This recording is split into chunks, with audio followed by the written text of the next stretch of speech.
It's the Locked On Podcast Network, your team every day. As the Stanley Cup playoffs continue on ESPN, anything is possible. So the decorations could get a little out of hand. And a city could get a new landmark. Could a Kraken arise? Could the storm surge? Could it happen for the first time? Could it happen again? Yeah, that could happen. That is playoff hockey. The Stanley Cup playoffs continue on ESPN. It's time to talk about where this Toronto Maple Leafs team goes from here. Impact on the fantasy value of that core four in Toronto is going to be broken down on Monday's episode. And of course, Steele and I are diving into Kraken Stars Game 7 and the key takeaways for that matchup. Thank you for joining us. Let's get right to it. You're Locked On Fantasy Hockey, your daily podcast on fantasy hockey. Part of the Locked On Podcast Network, your team every day.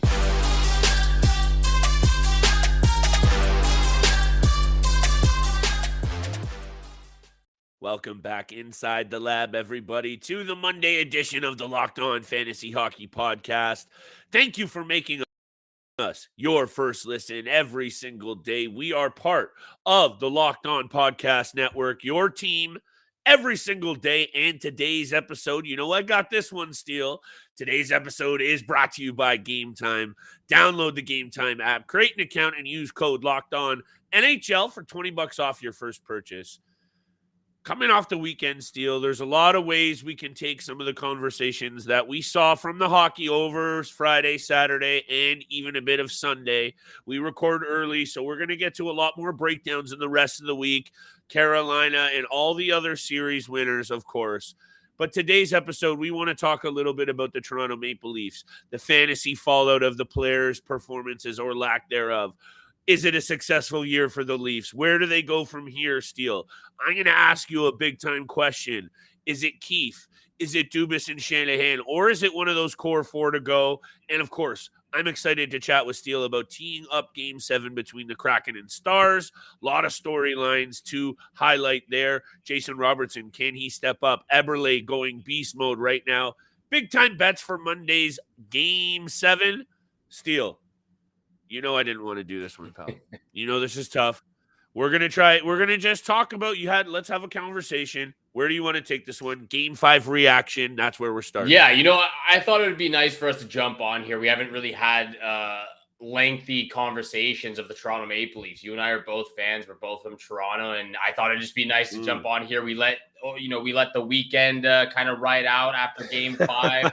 We gave ourselves a couple of days to kind of regroup and I might need more. Yeah, we might need a few more days, but nonetheless, thought it'd be a good time to jump on here and recap our thoughts on the second round series between the Florida Panthers. And before we get to the actual juice of it with the Toronto Maple Leafs, just got to start off by saying Florida was unreal.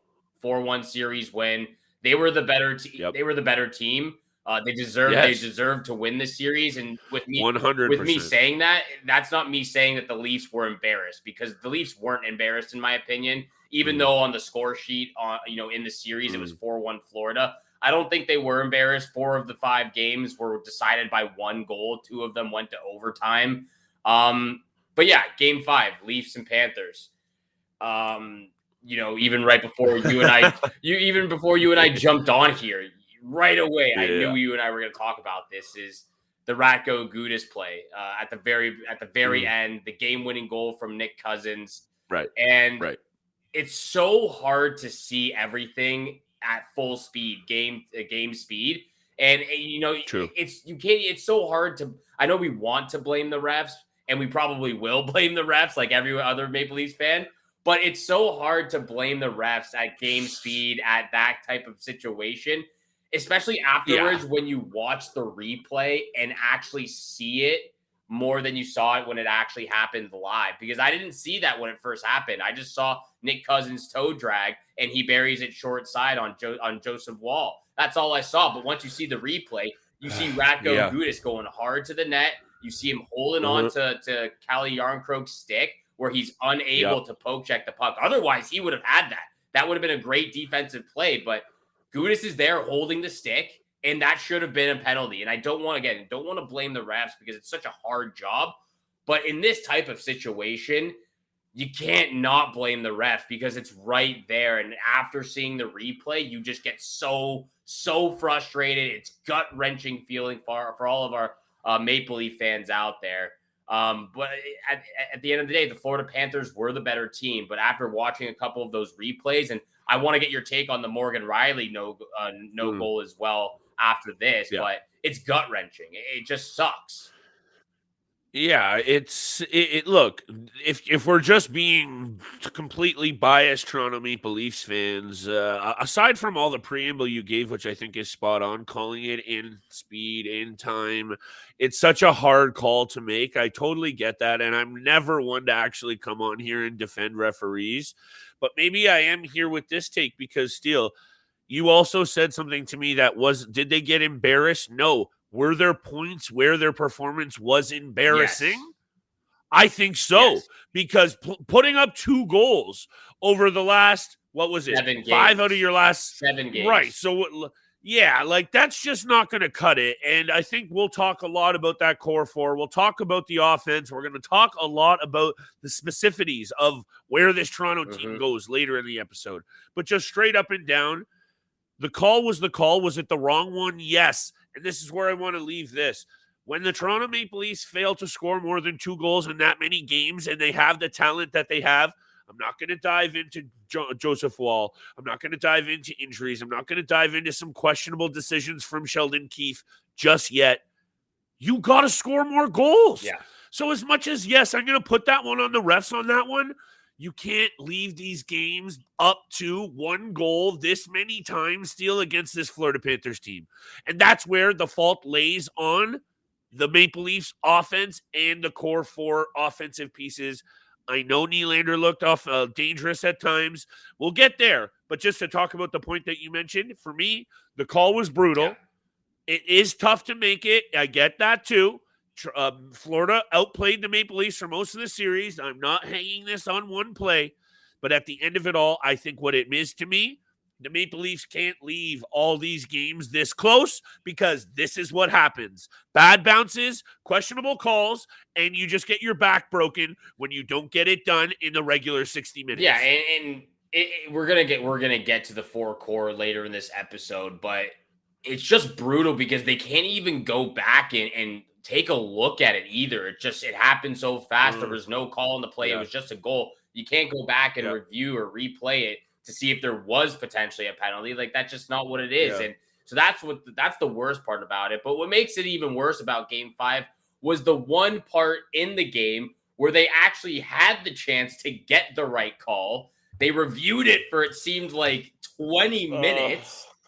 And you still get the wrong call. You call it the wrong. Puck was in the net. The puck was in the net. And I know at the the first 5 minutes, it's like they were trying to get the right angle, and finally we were able to see. We're talking about the Morgan Riley goal, by the way. The Morgan Riley no goal here, where it should have counted.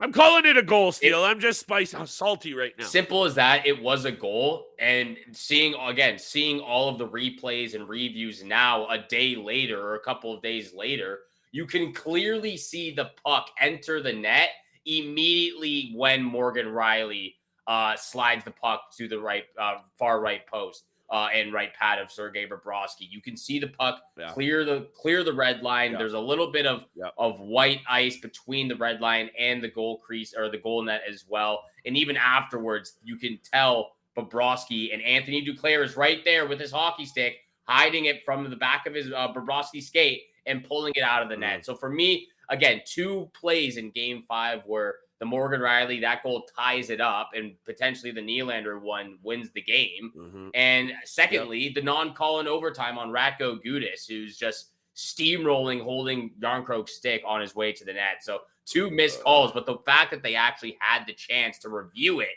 and still got it wrong just makes me more frustrated than I already am.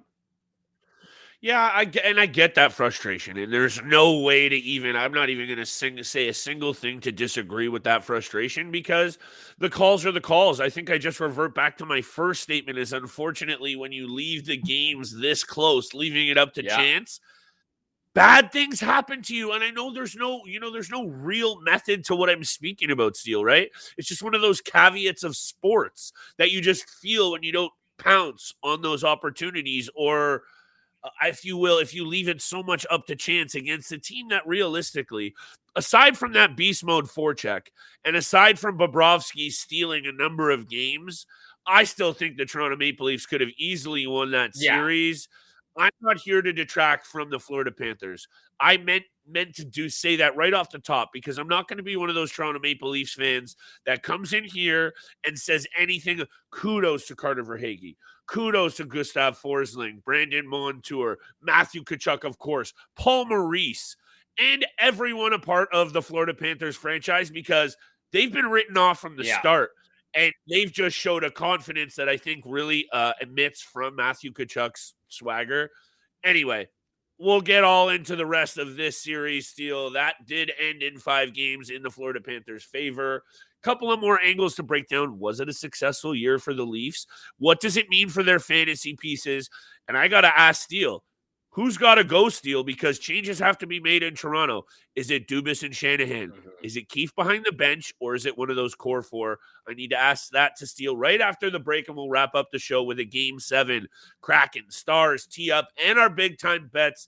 Today's episode is brought to you by Athletic Greens and AG1. And you know, this is one of the products that Steele and I talk about a lot, but it's because we love to use it every single day before or after the gym. It helps you focus better. It's lifestyle friendly. It will help you age with grace. And whether you eat keto, paleo, vegan, dairy-free, or even gluten-free, it is good for you, and it contains less than 1 gram of sugar. No GMOs, no nasty chemicals or artificial anything, and it still tastes good. It helps you sleep at night. It helps you recover from injuries. It helps support mental clarity. And at the end of the day, it will give you that boost both before and after the gym. And it only costs less than $3 a day to invest in your health. Way, way cheaper than that cold brew habit. And it's also a lot easier than looking out for 100 different supplements and pills. You know, Steele hates all those pills. That's why he's hard on that AG1 from Athletic Greens that has over 7,000 5-star reviews and is recommended by pro athletes around the world. Right now, it's time to reclaim your health and arm your immune system with convenient daily nutrition. Just 1 scoop in a cup of water every single day. That's it. No need for a million different pills and supplements to look out for your health. To make it easy, Athletic Greens is going to give you 1 free year supply of immune-supporting vitamin D and 5 free travel packs. With your first purchase, head over to athleticgreens.com/NHL Network. Again, that is athleticgreens.com/NHL Network to take ownership over your health and pick up the ultimate daily nutritional insurance. When you save on auto insurance for driving safe with USAA Safe Pilot, you'll feel like a big deal, even in a traffic jam. Save up to 30% with USAA Safe Pilot. Restrictions apply. And thank you so much for making the Locked On Fantasy Hockey Podcast your first listen every single day. We are a part of the Locked On Podcast Network, where you can find a Locked On podcast of your favorite team in all 4 major sports leagues and the NCAA. Your team every single day. Flip. Continuing on the topic of the Toronto Maple Leafs being eliminated in the second round. Was it a successful season? We are going to get to what needs to change in the future, the near future for the Toronto Maple Leafs. But wrapping up the season as a whole, was it a successful season for the Toronto Maple Leafs? To me, short answer, no. No, it wasn't a successful season whatsoever. I think in retrospect, you can say yes, because they finally got out of the first round. And that's sort of what everyone was looking for. You know, they did better than last year, the last 5-6 years. So yeah, maybe it was a successful season when you look at it that way. But for me, it wasn't, because after what Kyle Dubas and the front office did, acquiring all of those guys, building this team around those 4 core players, and not even getting to at least the Eastern Conference Finals, let alone the Stanley Cup, which this is a Stanley Cup team. It was built to win a Stanley Cup. I don't know. I don't care what anyone else says. This team on paper and viewing them from the NHL trade deadline have been great. So it wasn't a successful season in my books. I think still just in anyone, if it is a successful season in anyone's books, I really need to hear the explanation for how. And I think you made the good point of, maybe, off the jump, and maybe for fair weather fans who are like, yeah, it's a successful season because they did better than last year and they got that first round B slain. But it means nothing if, like, I hate to say, I don't like coming on this show and saying, go look at what this different hockey analyst said, but go take a look at what Sid Sixero said after, I think, game 2, when the Leafs dropped both at home. He said the setup for the Leafs was just so prime. Like, I hate to sound like a Leafs. If I sound like a Leafs homer here, I do. Taking out Tampa Bay, Boston goes down, Colorado goes out. All of these teams start to drop like flies, and the Toronto Maple Leafs, Vegas odds mean nothing. So first of all, throw that out the window. I'm not one of those guys who are like, Vegas said the Leafs are the favorite. They could have easily won the Cup. That's the only take that I need to say right at that time.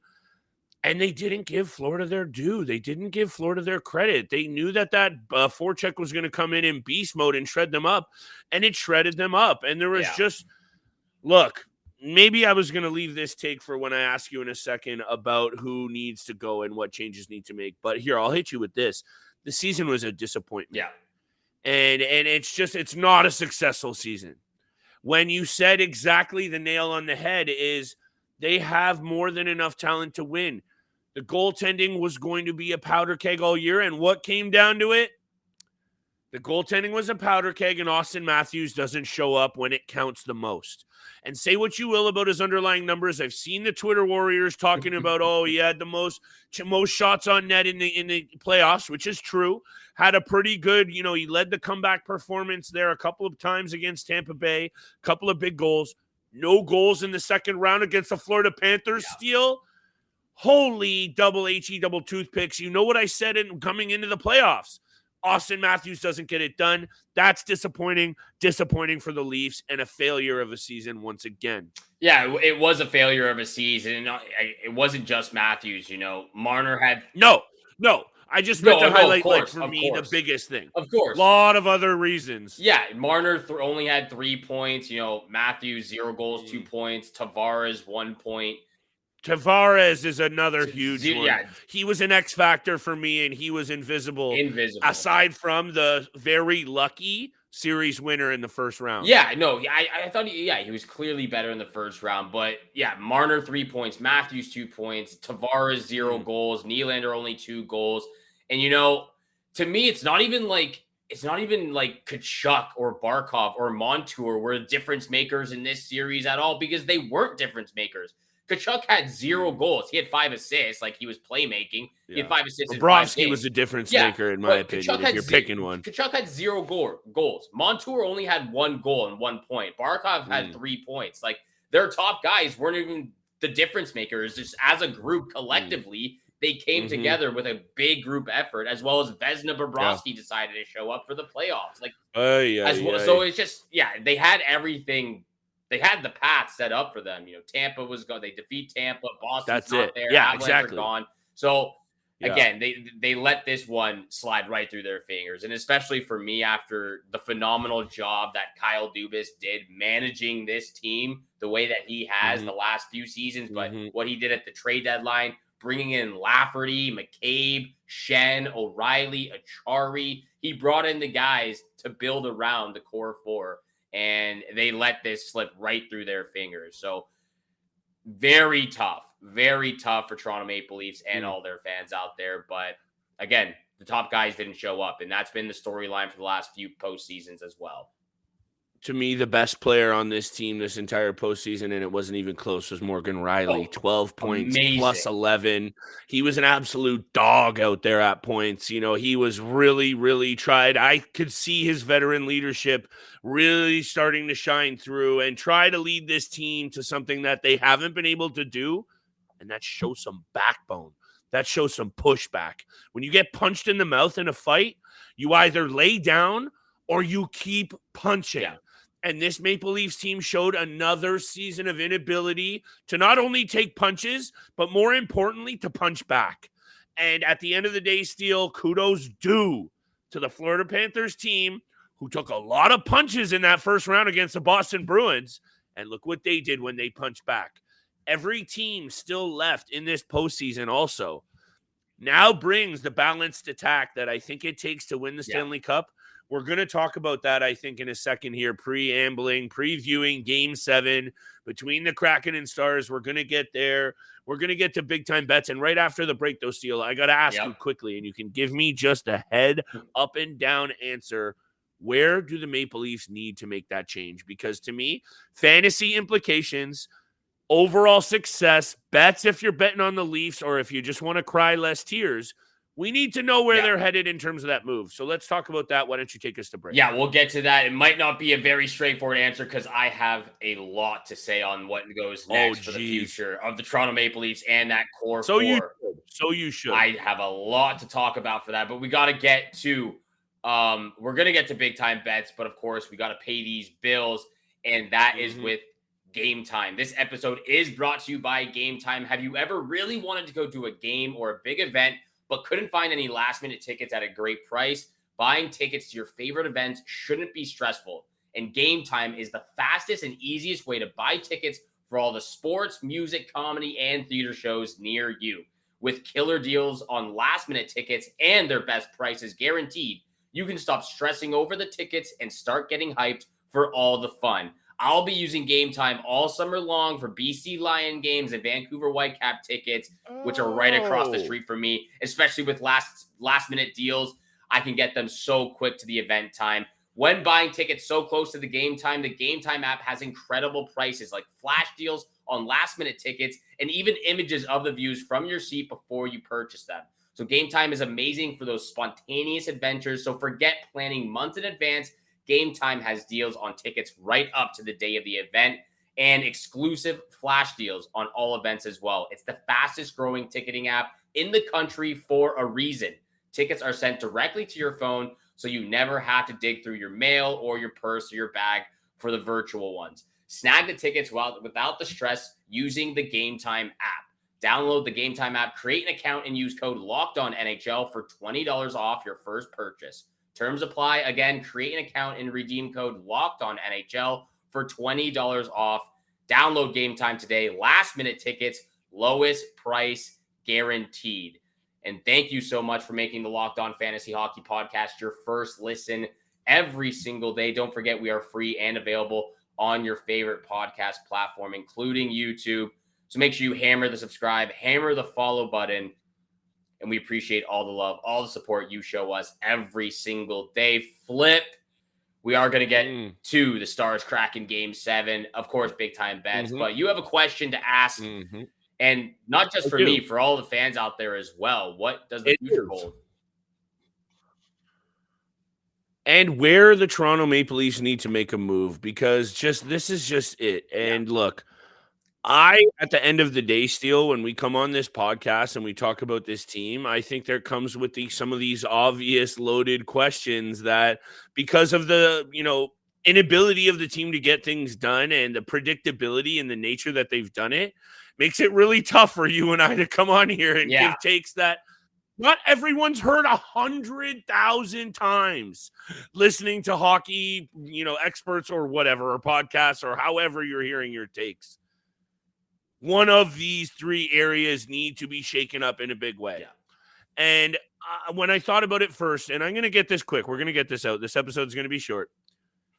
A lot of the motivation for teams and the starts of games, breakouts on plays, to me comes down to the coach, comes down to the coaching staff, and comes down to their ability to not only plan their team, prepare them, and have them ready to do the basic things that are needed to win a hockey game. Enter the zone, make good entry passes, bring that tempo at starts of games, show some ability to, you get punched in the mouth with an early goal, punch back. A lot of those things you didn't see. Game 3 against this Florida Panthers team, the Toronto Maple Leafs had an opportunity. They were nowhere Does that mean they've lost the voice of the coach? Maybe. And I think I really like Sheldon Keefe. But right after, this is where I think they go. It's got to be Keefe to go, because I think it's not just one of these three areas. They got to address two. I think Dubas and Brendan Shannahan stay in the upper office. They stay in the front office. I think Keefe's got to go. And I really don't know, but I think one of the core four has to go. And I don't know which one, Steele. And maybe this is where I want to throw it back over to you, because it's obviously such a tough question, and I'm ready to cop out and throw it right back to you. But that's where I'm thinking. We got to shake up behind the bench. I really love Keefe, but this is it. You got to go some fresh blood, some fresh voice behind that bench. And I would like to see a nice little package of maybe a D-man and a goalie for one of these big core four pieces. And I don't know who, but it better not be Matthews, or I'm going to be upset. Look, I knew you and I would have a lot to say on this topic, and so that's why I knew this would be a full episode for the Toronto Maple Leafs, and with a lot to talk about. To me, Kyle Dubas and Brendan Shannahan, they're staying in the front office. I think both of them have done fantastic jobs. Dubas especially over the last. They turned it around anyway. Turned it around. I love the passion from Dubas I've seen all postseason, and those two remain. I don't think you question them whatsoever. I can see the question mark. I can see the question marks around Sheldon Keefe. There are some instances I agree with you, but I don't agree with that he's the problem. I think he remains behind the bench as well. I think the only thing that we haven't seen over the last 4 years or last 5 years is a core four player change. That's the only thing that I can think of, because we've seen the front office change. Kyle Dubas comes in. We've seen a coaching change. Sheldon Keefe comes in, but we haven't seen a core four change yet. And I got a lot to say, debating that, but that's the number one. Number one is one of those four guys has to be moved.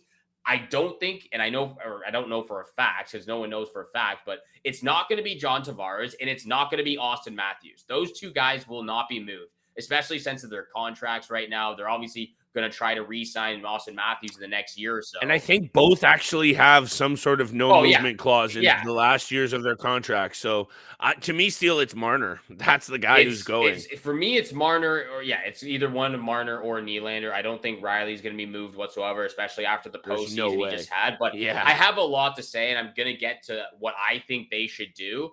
But I look at this offseason as a very great opportunity to shed some players off the payroll so you can look into re-signing some of the UFAs, like Justin Hall, Wayne Simmons, Zach Aston Reese, maybe Michael Bunting may have to go as well. He's a UFA as well. Eric Gustafson. 10 UFAs on this roster. So guys like Hall, Simmons, Zach Aston Reese, Bunting, Gustafson, even guys who are like on the lower end who are a little bit, who have struggled and who haven't done anything to help in the postseason, like Bunting hasn't helped. But so all those guys. How is Justin Hall making $2 million? I don't understand, but that's the type of money that they can use to create money for guys like Alex Kerfoot, Ryan O'Reilly, David Kampf, Nolan Chari.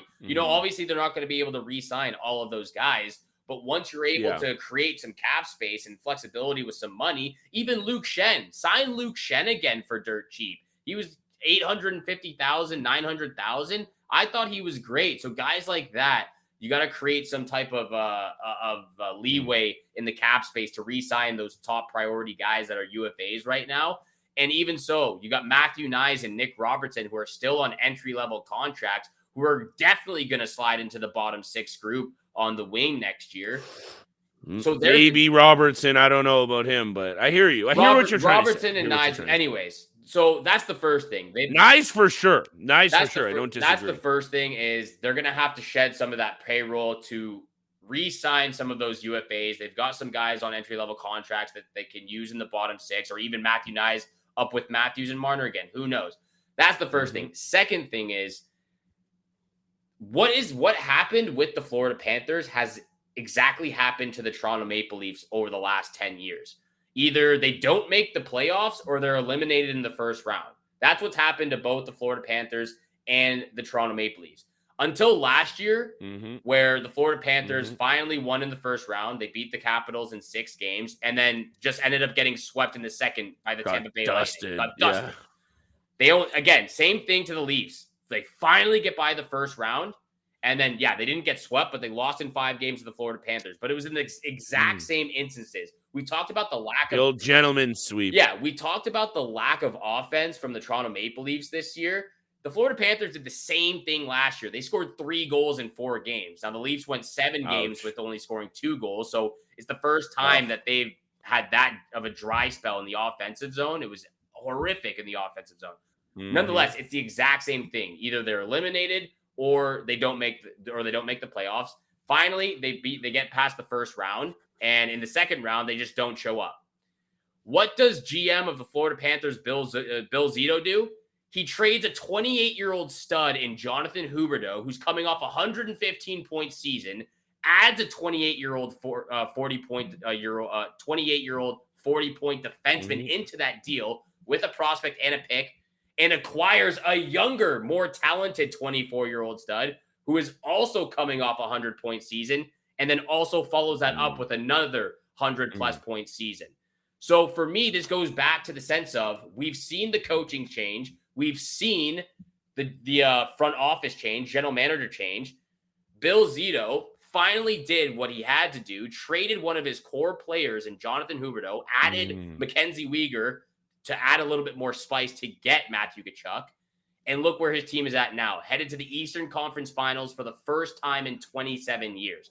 So I know I went pretty long with my preamble there. Hey, but it came I like how you brought it all back together, though, nicely. Full circle. And it's the first time in 27 years the Florida Panthers have made it to the Eastern Conference Finals, and that's after trading away his best player probably in Jonathan Huberdeau, who came off a 115-point season. So for me, it has to be a player. It has to be one of the 4 core. And I'm looking at William Nylander. Yep. I think obviously you get a lot more for a guy like Mitch Marner, but I think it was William Nylander, and I'm going to throw this your way. This is just me spitballing here. But why not try to package Matt Murray and William Nylander together, maybe throw in a prospect as well, and go after a guy like Rasmus Andersson and Jakob Markstrom? Like, why not? Whoa. First of all, at this point, why not anything? So I'm not going to disagree with you swinging for the fences on some sort of deal. First of all, Matt Murray makes $4.6 million over the next 2 seasons and has not been able to play more than a week at a time without getting injured, it seems. And that's one of those things that actually on the list of Kyle Dubas moves that maybe is a chink in his armor over the last couple of seasons. The Matt Murray move is not looking so good for him. And there's a lot of question marks for the Leafs in net, which is where I just wanted to throw it out before. The Florida Panthers steal also, no one's talking about how good behind the bench has been for this group. Paul Maurice is Paul Maurice is just a guy that honestly makes me so angry. He's such an ornery, salty fellow, but his teams are so hard to play against. And when he goes up against these teams like the Toronto Maple Leafs, he knows how to beat these teams that are honestly weaker between the ears. Yeah. And to me, William Nylander was more dangerous than most of the Toronto forwards in the second round. And I know he had the 2 goals, but 2 goals were double Auston Matthews. And for me, you got to send a message. Marner going would be such bigger of a message to the rest of this team that it might just actually signify a change. Because if you and I agree with you on the front office doesn't change. I can maybe agree with you on Keefe, even though I think just for, like the sending a message sake, he has to go too. Let's say they don't do either of those. You got to really send a message somewhere by shaking it up. But we'll talk a lot more about the value of a lot of these players over the summer. We got draft rankings. We're going to do mock drafts, live drafts. We're going to have guests. We will be breaking down every position and the rankings to make sure you dominate your fantasy pool and draft next season. So make sure you keep it tapped. And if you're feeling the pod, drop that 5-star review on Apple or Spotify. But Steele, let's wrap up the episode very quick with Kraken and Stars. And I'm just going to give you my quick preamble. Number 1, I haven't given the Seattle Kraken team nearly enough respect. They continue to do what the Leafs could not do. Punch back and push back and respond. They do so in a very big way in Game 6. Number 2, Jake Oettinger continues to not be able to make the big saves when his team needs it the most. I think the offensive group in front of him has been more than good enough. He needs to respond. And lastly, Jordan Eberle going beast mode over the last couple of games. And in this series, 5 goals and 3 assists. this is a guy who maybe got written off a lot of times, and all of a sudden, Steele, he's reminding me a little bit of Jordan Eberle in the World Juniors. I don't know if you were old enough to remember that, but he's changing games now. He's changing games now, and that's the kind of player he was in junior and at the start of his career. Hey, he's one of those guys that alongside Jared McCann, I was telling you to keep an eye on for fantasy waiver wire targets. Even a guy like Jaden Schwartz right now, those guys have got a chemistry going on the top line with Matty Beniers. So I like the fact that you're highlighting Jordan Eberle. I want to throw in Jaden Schwartz into that group as well because I thought he's been phenomenal in this second round series as well. Joe Pavelski, of course, just getting it done every single game for the Dallas Stars. Flip, do you have any bets for this game? I've got 3 bets real quick before you wrap up. I have bets. All right, real quick. I have bets. I just wanted to kind of throw out that tee up. But yeah, let me throw out my my bets if you're okay with that. Yeah, of course. So here it is. I mentioned not giving respect to the Kraken, and obviously I've been wrong about it because they're just as good as this Dallas Stars team. But I think you're finally going to see, and I've been calling for it all playoffs long, the combination that got this team during the regular season to where they are now. Jason Robertson and Jake Oettinger. We've seen Rupe Hintz step up. We've seen Seguin step up in the playoffs. Even Max Domi has stepped up. They got to go back to their 2 biggest pieces. And if those 2 guys can do what they do, Robertson and Oettinger, I think this series goes in Dallas's favor. Stars on the money line is my lock of the night. And how about this number, Steele? 9 of the last 9 games between these 2, regular season or off postseason, over the number. And I think we're going to see it again. I just don't see, your gut goes, game 7, whole season on the line, conference final on the line. You want to go under? I don't see it. I think we're going to see over the number once again. And lastly, RoboCop, Robertson hasn't been getting the goals, but he's been getting the assists. 5 of them in the last 3 games. Give me the Robertson anytime assist. It just goes nicely with my over and my Dallas lock pick. Those are my 3 bets. I love all 3 of them. My first pick, also Stars on the money line. We both had Stars going, taking this series in 7, but yeah, the Kraken have just been punching back in big ways. Been crooked number games as well, but I'm there with you because my second pick is also Stars Kraken over 6.5. You said it yourself. 9 out of the 9 in the regular season and the playoffs, just over the number. They're scoring goals at will right now.